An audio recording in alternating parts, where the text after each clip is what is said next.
This is my mailbox. It's grungy and rusty and I should really get a new one. This got me thinking though. I always thought it would be cool to have a camera inside. I don't have a clear view of it from the house, and there's nothing quite as disappointing as going outside to check my mail just to find out I haven't gotten any. It's time to science the shit out of this. Anyone up for a little weekend project? Let's do this. Got myself a new mailbox. It's not really an upgrade, but it was cheap and should work just fine as a proof of concept. I'm going to need a few more things. A camera module from AI Thinker. This is an incredibly affordable ESP32 cam module that's readily available online for $5 to $10, often with free shipping. It can be programmed as easy as an Arduino and has Wi-Fi on board. Now, I don't want to run a wire from the house to the mailbox or constantly change batteries, so I'd like the setup to be completely solar powered. I found this kit that comes with a 6-volt solar cell and a lithium battery charger with maximum power band tracking and all that snazz.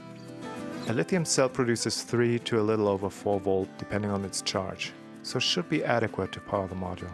I've got a whole bunch of these old 18650 lithium batteries laying around. I'm sure one of them will have enough life left in them for the purpose. The camera module can be powered with 3.3 or 5 volt. However, the onboard regulator isn't quite as low dropout as I'd like. It wants 1 volt over the input voltage and consumes 5 to 10 milliamps all by itself. So I dove into my part box and fished out something called XC6210B332MR. Despite its unfortunate name, it's a great little regulator. With a fixed output voltage of 3.3 volt, it has a dropout voltage of only 100 millivolt with a 200 milliamp load and a tiny quiescent current of 40 microamps. The only drawback is the teeny tiny package it comes in, so this needs to go on a breakout board, at least for the initial tests. At this point, I don't really know if I will get enough sunlight to keep the setup alive in winter, when the days are getting really short. I want to prevent the battery from being deeply discharged in case the solar cell isn't providing enough juice. So I'm going to add this little battery protection circuit, just in case, and then I'll see how that goes.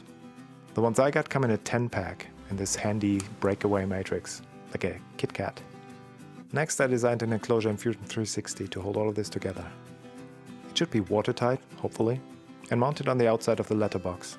I imagine the Wi-Fi wouldn't really appreciate sitting inside a metal box. At the same time, I designed this quote-unquote circuit board that holds all my loose bits and bobs together. I'd never tried this before, but since Autodesk bought Eagle, Fusion can now sync designs with it. That means you can push your board back and forth between Eagle and Fusion, so you can see right away how and if your board fits into your enclosure, without much fuss. Very handy.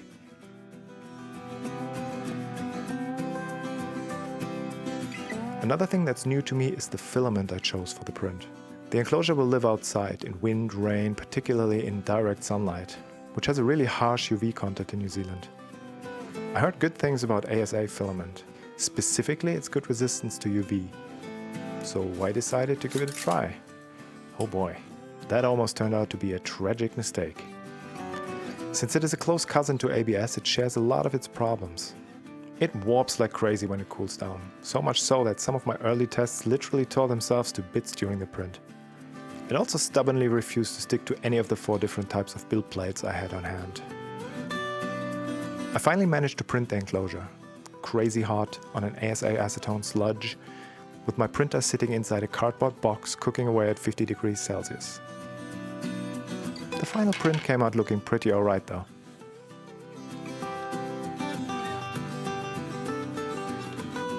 ASA can also be vapor smoothed using acetone, although my attempts didn't really turn out all that great.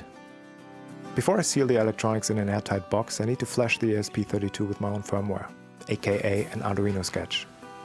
This is as easy as connecting a few wires to an FTDI serial adapter and hitting upload. Here's what the code is going to do. A few times during the day, the module wakes up from deep sleep, snaps a picture and uploads it to an FTP server. Once the image is uploaded, I get the timestamp from the file. This tells me what time it is in the real world, without having to worry about syncing to NTP servers and all that. While I'm connected to the internet, I also check the FTP folder for potential firmware updates. Once I install this whole shebang outside, I'd hate to have to rip it all out again in case I needed to fix a few lines of code. Over-the-air updates make this a breeze. It does require me to add a small SD card, but it's well worth it. Once all this is done, the ESP goes back into deep sleep to save as much power as possible. After plugging everything together, I found another problem. Even in deep sleep, the module is drawing 6 to 7 mA of current. That is way too much to keep the battery topped up under not so great lighting conditions. The ESP module itself has a famously low power consumption in deep sleep. So what is using all that power? There's the now redundant linear regulator that is still on there, the SD card and the camera. I can't do anything about the SD card, and in any case it's not that bad. Looking at the datasheet, I noticed that the camera has the ability to sleep as well. However, the pin that controls this is hardwired on the board and not accessible on the headers. There also really isn't any free I/O pin available to connect to, so I decided to repurpose the pin that switches the onboard LED. I don't need it.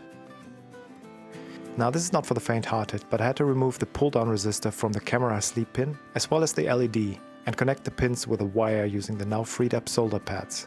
The components are so tiny that breakage is a real possibility. While I was at it, I also removed the regulator. It only saves me about ½ milliamp, but what the hell. Now that I can put the camera to sleep by pulling the LED pin high, the power consumption drops to about 1 milliamp. Well worth the effort. Now that this is all sorted out, I can install everything and seal up the box.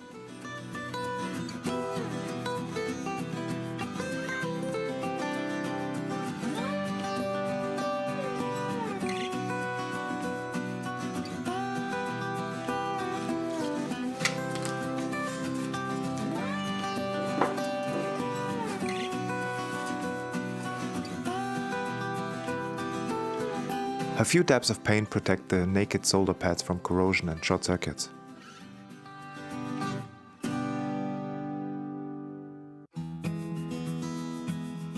This black goop is a polyurethane-based automotive sealant.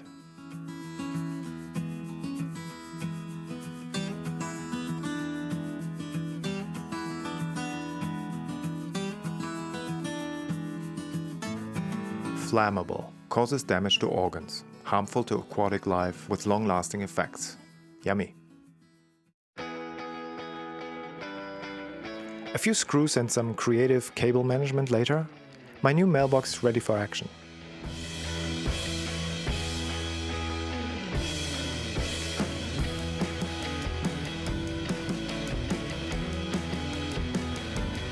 There's one more thing I should probably point out. Please be careful when you give IoT devices access to your network, especially when they're outside, where they can easily be accessed or stolen. My mailbox only logs into my guest network, can't see any other devices, and its credentials allow it only to access one specific folder on the FTP server.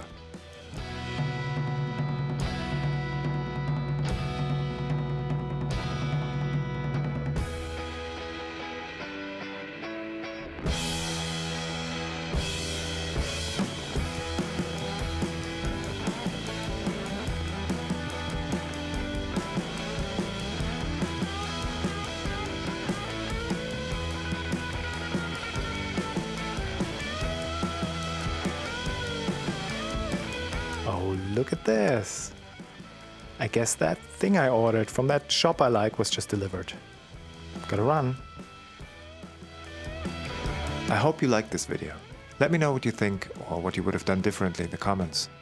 I left a link in the description to my build log where I go into a bit more detail in case you want to play along. Until next time, bye.